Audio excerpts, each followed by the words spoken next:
প্রথমত আপনাকে আপনার বিকাশ অ্যাপটি ওপেন করতে হবে। ওপেন করার পর আপনাকে বিকাশের পিন নাম্বারটি দিয়ে জাস্ট লগ ইন করতে হবে। লগ ইন করার পর আপনার এখানে লোন যে অপশনটি আছে এই অপশনটিতে একটি প্রেস করে দেবেন।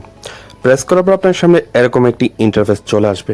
দেখেন এমডি নাইম আপনার বর্তমান লোন লিমিট 8,000। তো এখানে আপনার একটা লিমিট থাকবে। লিমিটটা সর্বোচ্চ হচ্ছে 20,000।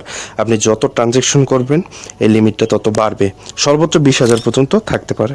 তো এখান থেকে লোন নিন অপশনটিতে প্রেস করে দেবেন। প্রেস করার পর আপনার সামনে এরকম অপশন চলে আসবে। এখান থেকে আপনি সর্বনিম্ন 500 এবং সর্বোচ্চ আপনার যত লোন লিমিট তত পর্যন্ত নিতে পারবেন। তো আমি 8,000 নিয়ে নিলাম। তো এখানে এগিয়ে যান অপশনটিতে আপনাকে প্রেস করে দিয়ে দেবে। তার আগে আপনি এখান থেকে বিস্তারিত দেখে নেবেন যে লোন কত নিচ্ছেন, ব্যাংকের প্রসেসিং ফি কত, মোট ইন্টারেস্ট কত এবং ইন্টারেস্ট রেট কত, এগুলো সবগুলো দেখে তারপর এগিয়ে যান অপশনটিতে আপনাকে একটু প্রেস করে দিতে হবে। তো এগিয়ে যান অপশনটিতে আপনাকে প্রেস করে দেওয়ার পর আপনার সামনে এরকম অপশন চলে আসবে। আসার পর এখান থেকে আপনি শর্তাবলীগুলো পড়ে নেবেন, পড়ে নিয়ে তারপর সম্মতি দিন এই অপশনটিতে একটা প্রেস করে দেবেন। তারপর আপনাকে আপনার বিকাশের পিন নাম্বারটি দিয়ে দিতে হবে। তো বিকাশের পিন নাম্বারটি আমি দিয়ে দিচ্ছি। তো বিকাশের পিন নাম্বারটি দিয়ে দিচ্ছি।